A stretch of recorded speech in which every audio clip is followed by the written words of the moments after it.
Check out this new interview with James Les Wynn, a seasoned real estate entrepreneur doing some big things here in Sosua, Dominican Republic.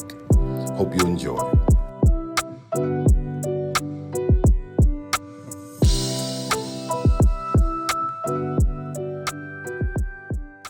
Welcome to Allen Luxury Suites. Let's win. Showtime!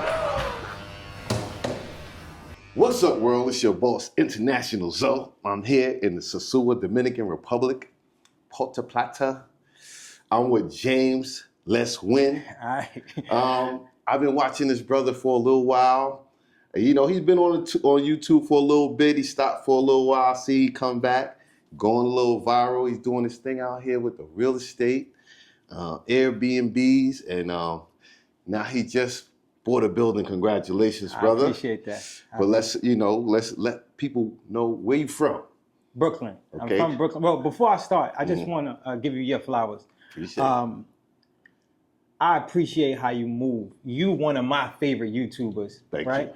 And to tell you the truth, if in the black travel space, if I had to pick a leader, I would pick you as a leader to follow. Appreciate it. So I definitely give you your flowers.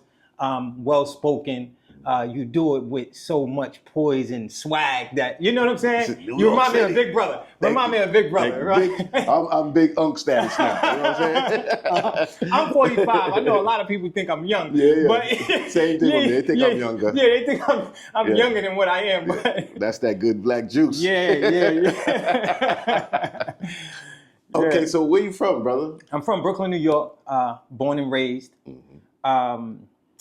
And I left Brooklyn in 2011 and moved to Atlanta. Okay. I thought you was from New York. I wasn't sure, but you got the New York swag, the New York jargon. So I was right. Brooklyn. Yeah, Brooklyn. Stand up. Yeah, what part of Brooklyn you from? East New York. East New York. Okay. East New York. You know. Yeah. East New York raised me. 80s baby. So I've been through all of that. Yeah. I was born in Brooklyn too. Oh, yeah. In Fort Greene. That's what's up. But I grew up in Harlem though. But I still got that, that dual love. You feel me?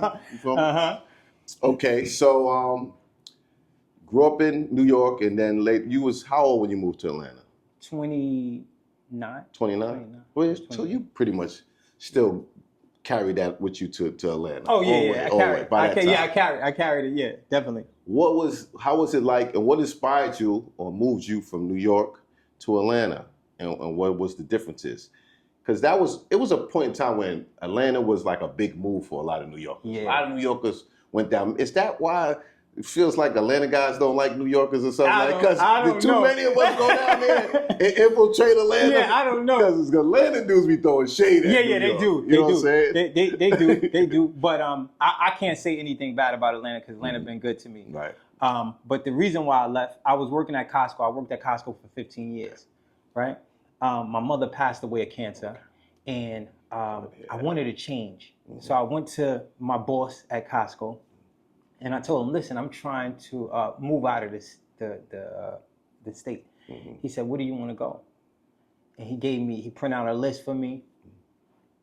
Atlanta was one of them. Right. And he said, yo, I never been to Atlanta. Right. All I heard, right, because I was young at this time when like Freaknik and shit like that was happening. Right. So my barbers and stuff was always telling me, I said, yo, I want to move there.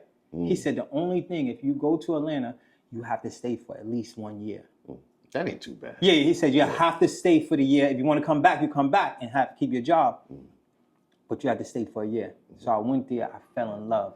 I felt like when I went to Atlanta, I felt like I was moving super fast and everybody was moving in slow motion. Yeah. So I always wanted to open a barbershop when I was young.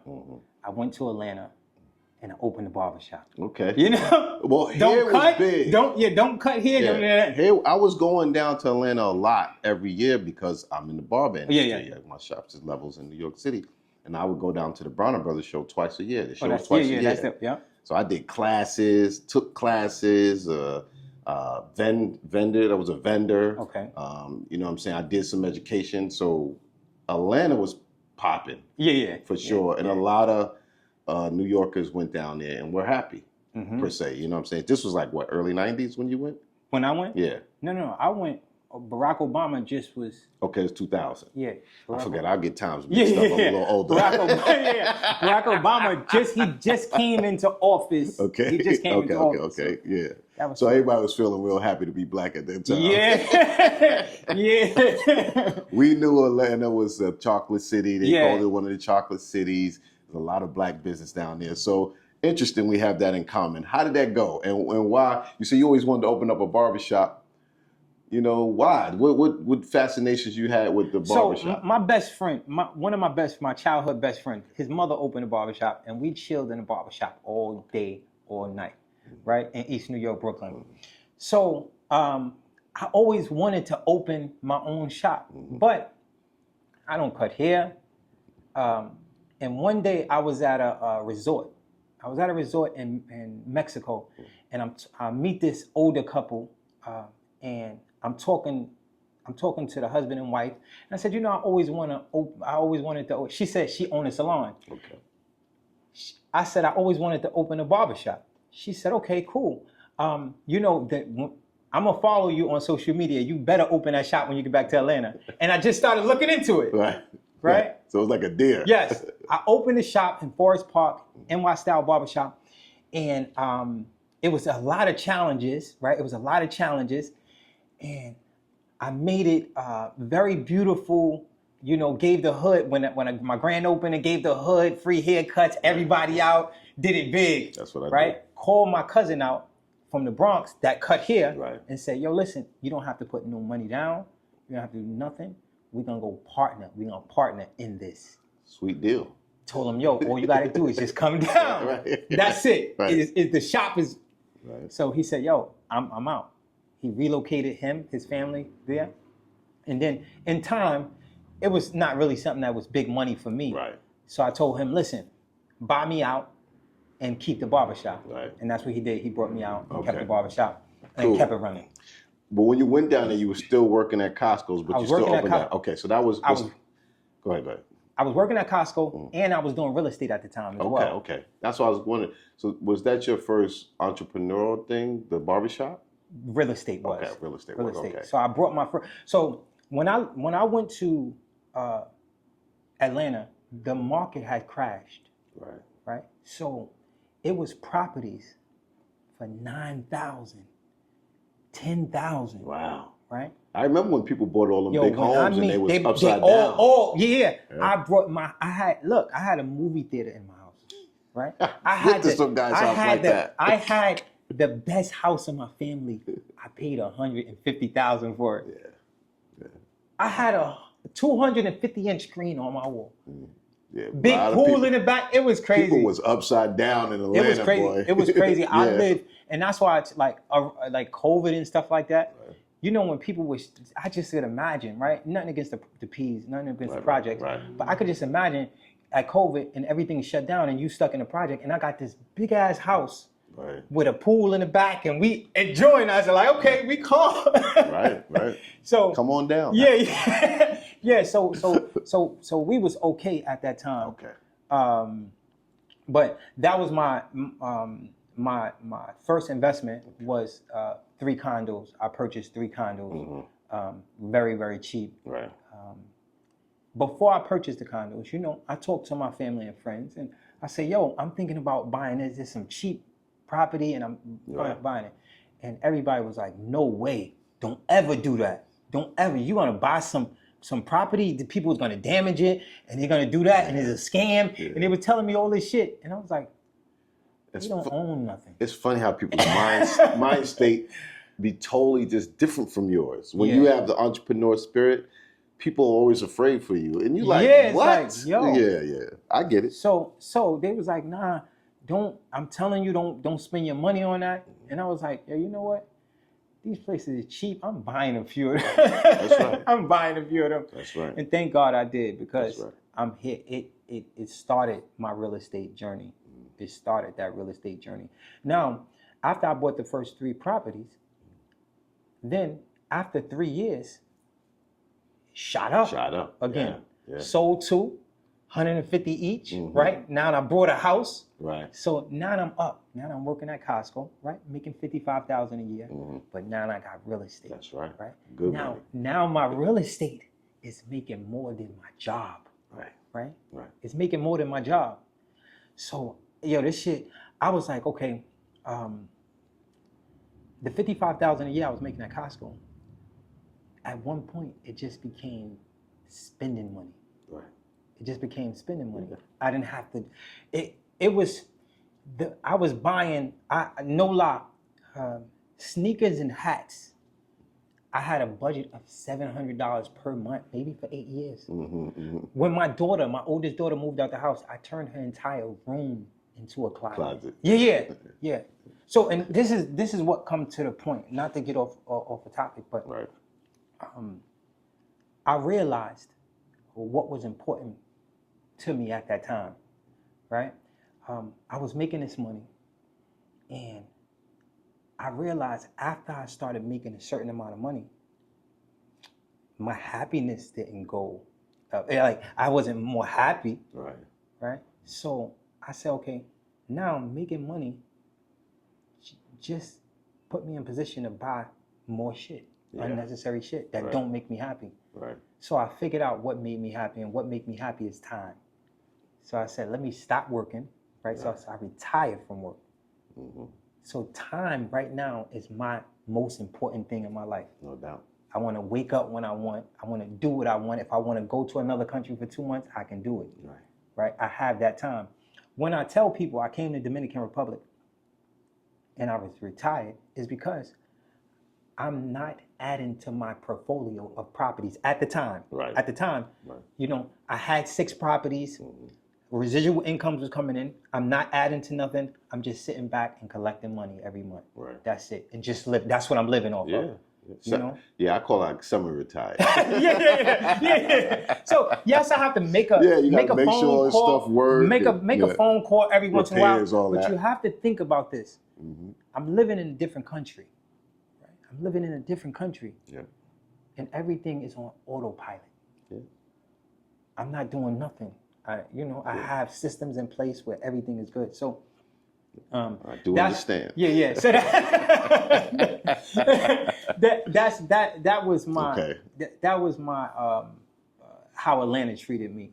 Getting into real estate and doing it like that. So what inspired you to come to the DR, and when did you first come down? So it wasn't the DR. So I didn't tell a story on my channel about my divorce. Right? Because I just recently not recently, but like a year and some change ago, I got a divorce. And I started to feel in life like I didn't want to be in the United States. I wanted to move to Thailand. I've been to Thailand for a few times, for months and months, and I wanted to move to Thailand. And I sat my ex-wife down, and we had a talk.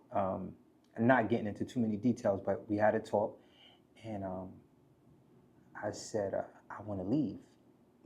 And she's like, nah, I don't want to leave. I said, okay. This is when you were still married. This is when I was married. Right. And we talking about, and this is what make it difficult. We talking about, I know nothing is perfect, but this is a close to perfect marriage. My wife was the real deal, what people ask for, Right. It wasn't no problems in our marriage. It wasn't nothing, right? We was living good. We was doing well. Right. She was a great wife, but I know that I didn't want to be there. I know it's certain things in life. I gave all my time I gave to my daughters and my ex-wife. I wanted to be the best father at the time that I can be. Right. The best father and husband at the time. And that's what I did. But what it did was it burned myself out and said to myself, now it's time for me. So when my youngest daughter, she went to college, I had that talk. And I said, I'm out. You want to come or you want to take the bag? She said, give me the bag. I said, okay, no hard feelings. I'm out, but I'm going to Thailand. Right. So I go to Thailand. Right. Thailand being my favorite country. Yeah. Bangkok. Right. Now I tried Pattaya. Right. I tried Pattaya, but I'm just a little different. I lived a different lifestyle than others, and I know, and I understand that. So Pattaya, when I went to Pattaya, I started off in Pattaya, but it wasn't my style. I couldn't find no normal. It was just a party. Yes. Right. I just want a normal girl. Right. I want someone to tell me no. Right. Right. That's what I like the challenge. Yeah. I grew up a pretty decent looking guy with money and swag and charming. So never had no problem. Yeah, that's it. That's what I'm saying. I know everybody says that. Yeah. Some guys you could believe it. No. Yeah. When I mean me, I don't know till this day. I mean, I never had an issue in that regard. No doubt. You know. I believe. So it was a thing where I didn't want to be around that. I just want to be around something more normal. Yeah. But I didn't want to be I didn't want to be in nobody's city. So when I went back to Bangkok, I was like, damn, I'm from New York. I don't want to be in nobody's city. But when I went there, it was just a little different. And I was like, yo, I could do this. Right. So I love Bangkok. Living in Bangkok, moving and shaking out there, met a few people. And when I went there, things have changed. Yeah. From like the 5 years ago, things has changed. For sure. So go to Bangkok, be there for years, but it's just way too far from my family and friends. Yeah. It's just way too far. Yeah, that's the one of the major setbacks of Southeast Asia. It's far. For me, there's two reasons, and a lot of people say, "Yo, we need the video on why you left. Why did I leave Thailand?" But it's no. I can't say anything bad about it. There's two reasons. One, it's super duper far. Two, yes, women. I have women, but I didn't have any kind of brotherhood. I couldn't go to a bar and I don't drink, but just go to a bar and just talk to another brother and be on my same level as far as definitely like age. Bangkok is going to be hard. Maybe Pattaya. Pattaya, you can find that. Then you got to draw to party life. Yes. So So I'm a loner anyway. So I said to myself, now, I never thought I was leaving. I had an apartment there, and I owned here, right? I owned two here. Right. So I came here for a real estate deal. I was selling a place, and I came here, and then I said, you know what? I'm staying here. All my stuff in Bangkok, right? So I called my realtor there and said, listen, I'm planning on staying here. Mail my stuff to me. From Thailand? Yes. Mail my stuff to me. You ain't even want to go back and get it. I didn't even want to go back and get my stuff. I dig it. Okay. So that's what happened. And when did you get back here to stay? I got back here a year and a half ago. Okay. A year and a half ago. I came back here and I had to stay in Sosua for a little while. Now, Sosua is really not my style. Sosua, I like making money here, right? When my friends and family come, we come here, have a good time, act silly. I say I don't drink, but sometimes people see me with a big bottle in the club. And I don't get out much. So only when my family and friends come, I pop a bottle. Right. I'm in VIP, I'm pouring drinks. I'm having a good time. Right. We act silly for a week. You're allowed to do that. Yeah. That's what you work hard. You're allowed to enjoy it. Yeah. So that's what it is. But here is about money. Sosua is about money. I said the girls is not gonna be the only ones getting money. Yeah, that's for sure. So, they want to be. I want to. I want to provide something to get money too. I came close right before COVID, and I didn't make my move. And then after COVID, it was like, oh, the metal went up, everything is up. So I kind of fell back from doing something here. Okay. So how many Airbnbs do you have here? Two. Okay. Two now. I brought four. But sold two. Okay. I had two, and then I just purchased the building. Okay. Do you also, because I saw you saying you were inviting people to work with you. Is that investment in real estate, or was it arbitrage Airbnb business? No. So This is the thing. I have one Airbnb where I rented out an apartment next door to the apartment that I live in. Oh, you that I live in. Okay. The apartment that I live in, the next door, I rented out that apartment. Now, I do never rent out apartments, right? But I knew with doing YouTube, a lot of people was asking for my help. Right. They was asking for my help. And when I was doing these consultations, they didn't have enough money to purchase a property. Right. They wasn't in position to purchase a property. Right. So before I told them that they can do something, I showed them, look, I did this. I rented this apartment, put it on Airbnb. I'm making not a lot of money, $600 a month in profit, but it's something. Right. It's something. I'm just showing you that you can make a little bit of money. Right. So this is why I did that. Right. So why did I was off Airbnb, off YouTube for a little while. I was training this young lady to be a relocation specialist in a small team of people, so that I could help people start Airbnb when they don't have enough money to purchase. You know, so this is why. Yeah, this is why I did that. Right. Now with the building, I'm real funny about working with others. I'm really funny about working with others. Yeah. And then I see so many scams and fraud and this and that.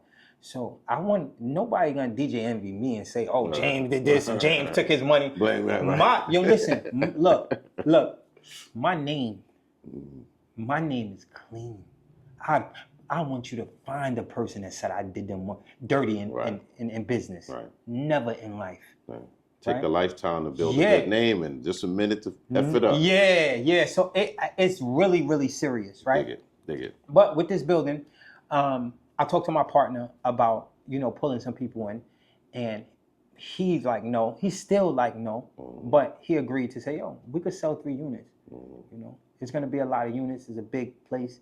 I don't think that would be bad. Right. And so, how long was it going to be till it's ready? And where is it located exactly? It's located in Sosua in La Mulata. We can go check it out later, but this place, I lived there for a year. Now, it's close enough to the action, but far enough away. So you need a little ride to get back and forth. But it's still close next to the action. But that's the type of place that you could bring your family to. You could bring your wife there, and it's no problem. You don't see none of the nonsense or and then come out and still have a good time. And they look like they're working on making this more desirable for families. Yes. Which is a good thing, I think. They turn it around. They turn it around. I don't care what they're doing. I provide a place to stay. No doubt. And I go into more of the upscale luxury for affordable pricing. Right. That's my motto. The Allen Luxury Suite brand is more in the upscale luxury stay for an affordable price. So. And how much is this place here? This is luxury. Yeah. And there's a 1-bedroom. There's a 1-bedroom, 1-bathroom condo and club residential. And, on the main strip, how much this costs? Like how much you rent this per night? This is like $70 depending on the time, but $75 to $85 that's good per night. But when you stay in one of the Allen Luxury Suites, we do have extra services and amenities. So this place comes with a concierge service. It comes with pick up from the airport? A moto concho. Okay. It comes with a moto concho where he is your runner. So if you need anything you need, right? Now, some people, they stay away from, or they shy away from getting on bikes, and I understand. Yeah. But if you just need anything, a change run, anything from the pharmacy, you can give him a call. And then if you wanted to rent a car for like $30 a day or something like that, he'll be your driver. So if anything happened, because some people are like, I'm not driving there, I might get into an accident. Let him get into the accident, God forbid. Yeah. But, and this is his service. This is not paid. No additional. This is no additional charge. You would pay for the car, and we don't have cars for rent. Right. So we could just suggest a place where you could rent a car, right? None of that money go to us, and we'll have, you know, a driver for you throughout your stay. That's a great service. Yeah. That's definitely a great additional service. Now, both of the places here? No. Okay. One of the places in the place that I brought the building. Okay. One of the places there and one of the places here. So you already had a place there, and then you found out the building was for sale. I found out that it was not for sale, but they owed money on the building. Okay. It was like a tax lien. Okay. Yeah, tax lien thing. Okay.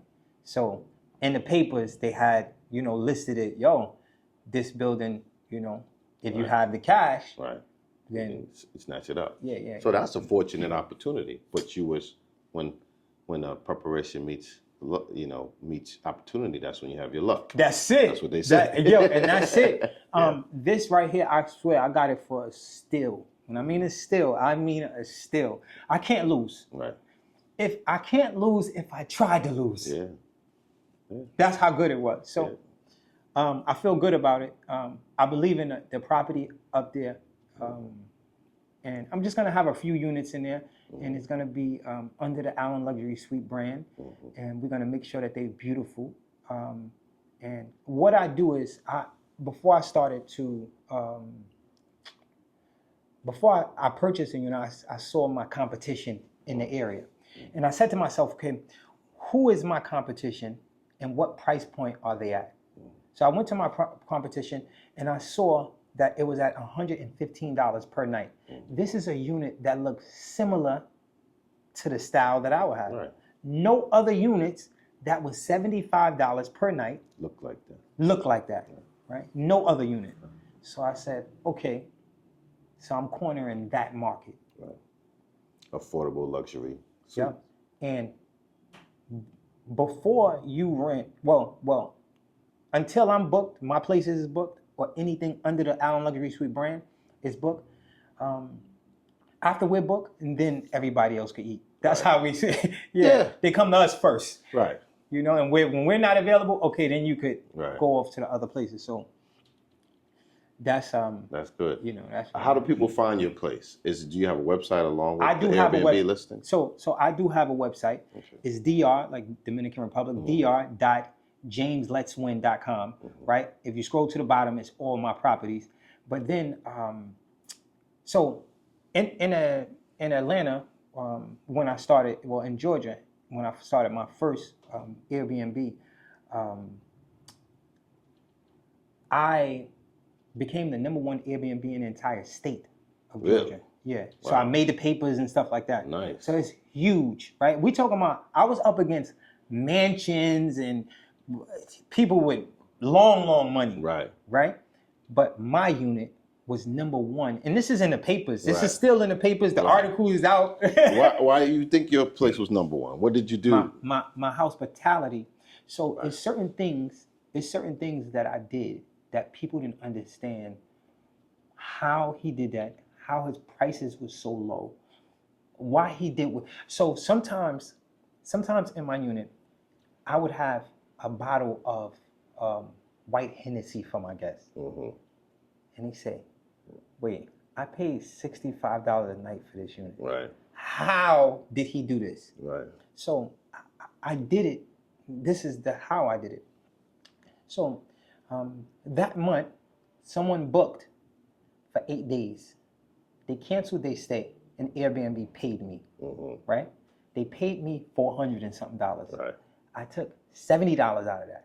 I brought my guests a gift. Right. Right? Right. I could kept all the money. Right. I brought my guests a gift. I gave them a bottle of white Hennessy. Right? I had a thank you card there. Right? Because he booked over 7 days, telling him thank you, and brought an Atlanta keychain for him. Right. And little things like that. Yeah.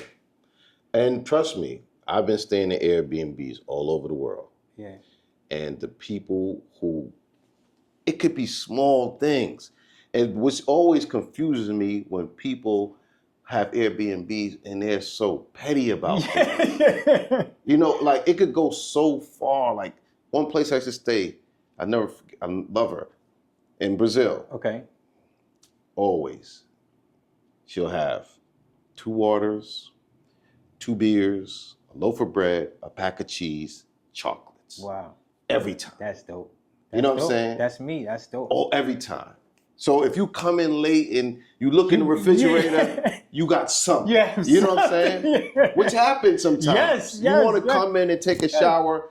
So that's why I said, my Airbnb in Brazil,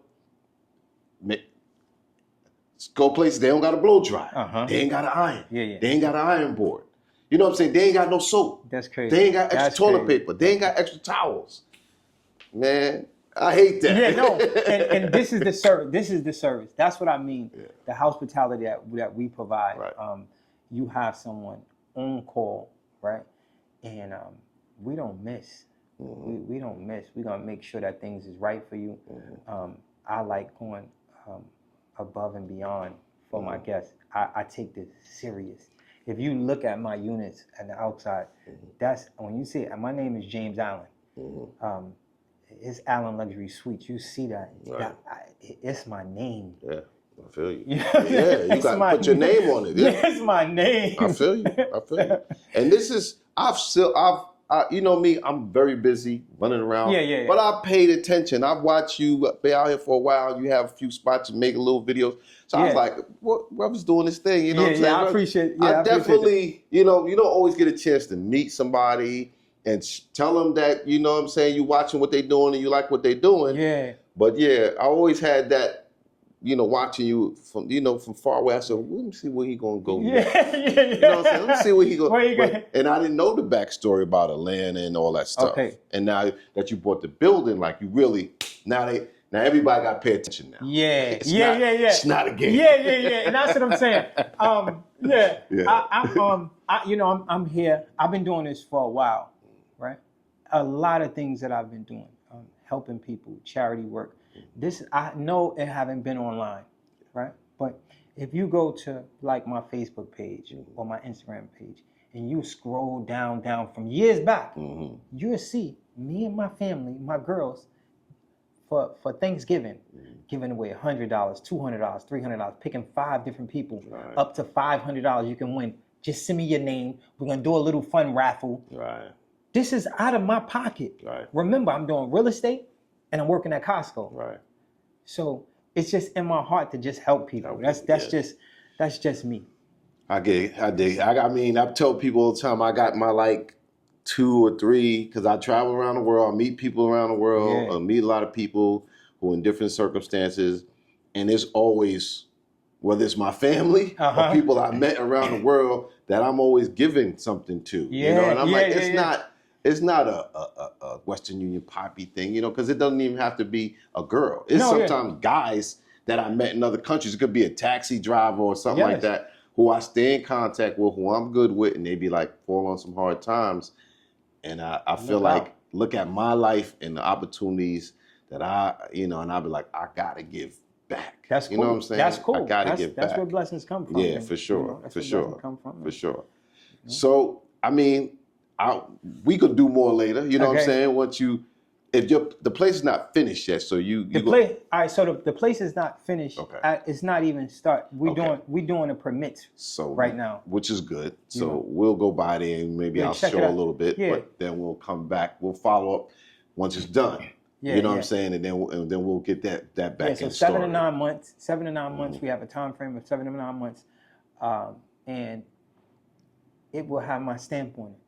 I'm not doing anything less than I was saying to the audience that there's a brother in Colombia. His name is Ernest. Okay. And y'all kind of remind me of each other in a way that he has a restaurant in Medellin too. It's called Vibes. Okay. But right next to the restaurant is Hotel Miami, and he made the rooms really nice with style and everything. Yeah. He put, so even his arbitrage Airbnb business, he takes the place and makes it really nice. Yeah. You know what I'm saying? Kind of what I saw you doing too, man. So maybe y'all should connect too. Yeah, definitely. He's doing he got 2 restaurants there now.